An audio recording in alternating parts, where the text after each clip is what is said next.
El exministro Jorge Nieto nos acompaña esta noche para poder también entender. Hemos estado sacando con forceps algunas preguntas constitucionales del doctor Ernesto Blume, que creo que nos ha aclarado en parte el derrotero pues legal, constitucional, pero por supuesto el derrotero político. Jorge, gracias por estar con nosotros. No, gracias. El derrotero político tiene otros caminos, ¿no? Y hoy, antes de que se tome toda esta decisión, el presidente Vizcarra ya en uno de sus viajes habría reclamado, se había referido, tengo por acá las notas, el espectáculo, ha dicho, el triste espectáculo que el Congreso da al no pues sancionar a personas que, dijo él, deberían estar en manos de la justicia, ¿no?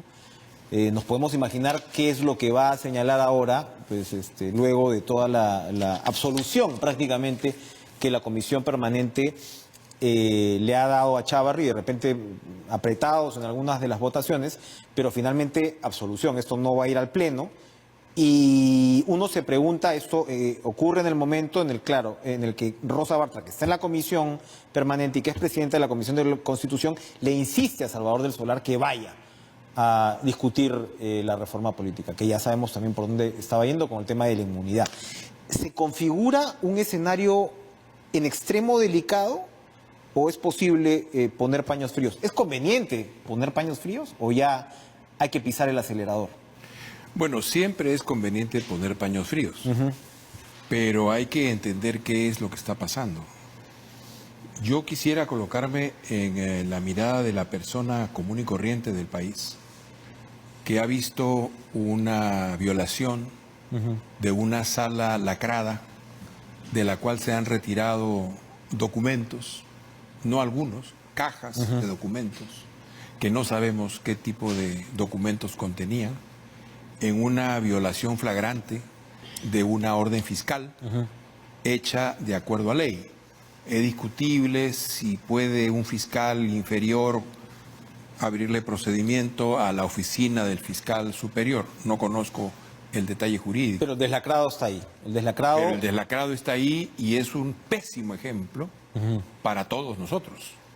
Porque si una de las máximas autoridades del sistema de investigación, de inicio de la acción judicial, desacata un procedimiento de la misma, de entonces, ¿de qué estamos hablando? Es el único delito que me parece que le han aprobado el trámite, ¿no? Que me parece que es el del encubrimiento personal. No, perdón, encubrimiento real. Encubrimiento real, que no sé efectivamente, bueno, habrá que ver el detalle, ¿no? De si esto tiene que ver con el deslacrado, pero de ahí, en todo el resto, ha salido invicto. Bueno, por lo menos en ese. ¿Cuál es la consecuencia? Porque la gente, hay cierto hartazgo y cierto agotamiento de la confrontación. Eso es verdad. Incluso en quienes siguen con más detalle el proceso político. Pero también es cierto que hay la conciencia, hay la convicción de que ese fue un acto incorrecto y que lo más probable es que su autor mediato sea el señor exfiscal de la Nación. Se abren varios caminos. Juan Cheput decía ahora que esto finalmente le compra un tanque de oxígeno sencillamente a Chávarri, porque la configuración del Congreso va a cambiar en un par de meses. No solamente por el lado de la mesa directiva, que bueno, al final acá Daniel Salaverry pues probablemente ha estado más pegado a lo que sería pues una sanción para Chávarri, pero el tema de las comisiones, ¿no? Entonces, que esto podría cambiar y como sabemos pues hay una denuncia constitucional en curso, nada menos que de la propia fiscal de la Nación actual, de Zoraida Ábalos, contra Chávarri. Que parece que es mucho más consistente y fuerte. Incluye, digamos, todo lo que ya hemos sabido después. Entonces, ¿cuál es la posición que debería asumir el Ejecutivo? Porque claro, por las declaraciones del presidente hoy, y hay quienes dicen, bueno, aplicar una cuestión de confianza, ¿no? Y que esto podría terminar eventualmente pues en como llaman, un desenlace constitucional. ¿Por dónde ir? ¿Por dónde ir? Se sigue criticando al Congreso y al mismo tiempo negocias la posibilidad de la reforma política, te vas con todo con el tema de Chávarri y no sueltas el tema, vas trabajando en paralelo, esperas precisamente ese cambio de aire, ese relevo, ese refresco en el Congreso. ¿Qué hacer? Yo creo que hay dos temas. Uno, la naturaleza de la reforma política. Me parece que es un tema muy importante. Ya el doctor Blume ha hablado de la reforma judicial y las posibilidades de corregir aquello que hay que corregir para que esto se encauce debidamente. Lo mismo pasa con el tema de la reforma política. Hemos abierto un abanico de temas, son, si no recuerdo mal, 12 propuestas de reforma, Sí. tanto legislativas como constitucionales, cuando en realidad yo creo que deberíamos concentrarnos en aquellas que tienen que ver específicamente con la lucha contra la corrupción, contra la posibilidad de que el dinero sucio ingrese a la política, con medidas a favor de una democratización efectiva de los partidos y con la necesidad de que se haga imposible que ingresen a la vida política para encontrar cobijo en la inmunidad parlamentaria gente que está comprometida con actos delictuosos. Aquí tenemos lo principal. Tanto el movimiento, digamos, de los actores políticos que tienen antecedentes judiciales o penales o sanciones, que no ingresen al escenario político, como el control de la manera en la cual los dineros ingresan a las campañas electorales y al funcionamiento de los partidos. Creo que este es el eje medular de la reforma política. Pero se han abierto un conjunto de abanicos sobre los cuales hay pues múltiples opiniones. La reforma, se habla de la reforma, pero la reforma es un documento de propuestas, de 12 propuestas, que tiene que ser discutida a profundidad. Por ejemplo, a mí me parece un error elegir en la segunda vuelta al Congreso de la República. Y no le gusta a muchos congresistas eso también. Me parece que es un error porque no se trata de construir por la vía de mecanismos de ingeniería política mayorías artificiales. Yo creo que una buena política no llega por decreto, también es verdad, ¿no? O sea, pero además, el problema no ha sido tener minorías en el Congreso. Ese no ha sido el problema que hemos tenido en el último tiempo. Y creo que la propuesta en ese punto, como en algunos otros, no está considerando una situación inversa a la que hoy día tenemos. ¿Qué pasa si mañana no tenemos un Congreso tan criticado, tan antipático?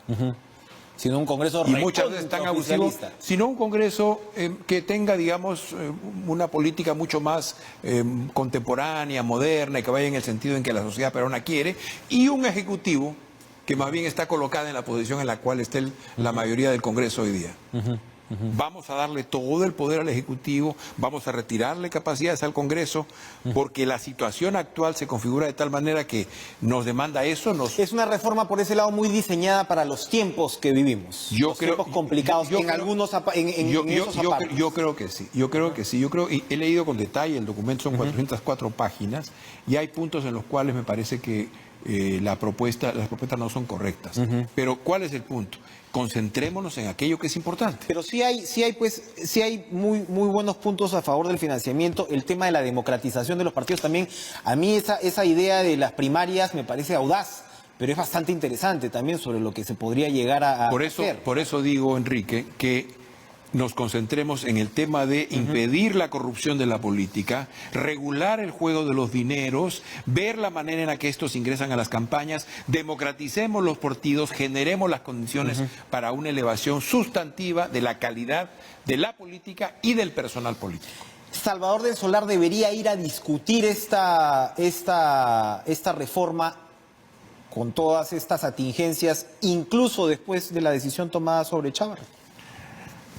Son cosas porque lo han invitado ahorita, mañana y pasado. Son cosas diferentes, ¿no es cierto? El primer ministro hace 2 semanas, creo, pedía debate. Una reforma está para que la discutamos. Yo he planteado distintos puntos en distintos programas sobre el tema de la reforma, sobre el contenido de la reforma. Hay medidas muy buenas, pero hay otras que no lo son tanto. No, merecen debate, entonces, merecen debate y merece una criba. Y estamos llegando, Enrique, a un momento en el cual, a una situación en la cual finalmente, lo que quizás vamos a tener que hacer es llamar al gran elector. Y para llamar al gran elector, pues hay 2 vías. O vamos a un adelanto de elecciones, o convocamos a un referéndum que refrende o no refrende lo que el Congreso apruebe en materia de reforma política. Y para eso, ¿cómo es la figura? Y ahí sí funciona, por supuesto, la cuestión de confianza. El mismo mecanismo que usó el presidente para la vez anterior. Puede ser consultadas ambas cosas, Puede ser consultado si es posible o no es posible, si es necesario, si la sociedad quiere o no quiere un adelanto general de elecciones, o si se requiere un referéndum que ponga a prueba los acuerdos sobre reforma política que el Congreso ha hecho. ¿Y por cuál de las dos opciones se inclina usted? Porque el tema del adelanto general de elecciones no es, por supuesto, la primera vez que lo estamos escuchando. Ya se ha planteado, Acción Popular lo planteó hace casi un año, en otro contexto, supone ciertas características, ciertas condiciones, supondría, por ejemplo, que el presidente de la República y la vicepresidenta, ambos, estén dispuestos a renunciar de manera conjunta para que asuma la presidencia de la República el presidente Ahora, del Congreso un adelanto y convoque de elecciones es reconocer que el actual escenario está bloqueado. Está bloqueado. Está bloqueado. Y no llegas a una posibilidad de Entonces, entendimiento. una posibilidad es desbloquearlo por la vía de ese adelanto de elecciones. La otra posibilidad es desbloquearlo por la vía de la convocatoria en un referéndum donde la gente, la sociedad, decide con su voto qué es lo que le parece correcto. Y la tercera vía que muchos le deben estar diciendo al presidente es cierre usted el Congreso. Pero es que también eso tiene sus reglas. Aquí no es un asunto de úcases, es un asunto de política y de opciones de política. Yo preferiría empujar un arreglo que nos permita concentrarnos en aquello que sí tiene consenso. Y lo que me parece que tiene consenso es evitar el dinero sucio en la política, evitar personajes manchados por delitos que quieren ingresar al Congreso para simplemente cobijarse y no cumplir sus sanciones penales, la democratización de los partidos, finalmente la apertura del juego democrático y la ampliación de la representación política. Creo que esto es lo medular. ¿Quién lidera ese proceso? ¿El presidente de la República? Bueno, es decir, esto tendría que comenzar el con una especie de presidente mensaje de la nación, es decir, este es el camino que yo propongo. El presidente se ha comprado el pleito de la reforma. Totalmente. El presidente tiene que comprarse el pleito de cómo desbloqueamos esta situación.